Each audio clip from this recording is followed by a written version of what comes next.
சொல்லாதே பெண்ணே சேலை நெய்வேன் கண்ணே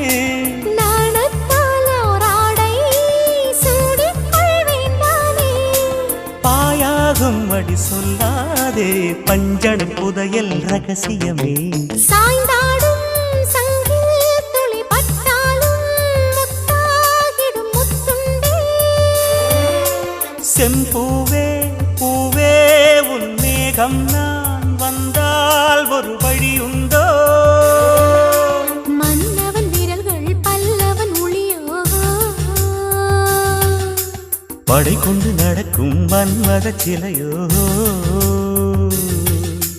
இமைகளும் உதடுகள் ஆகுமோ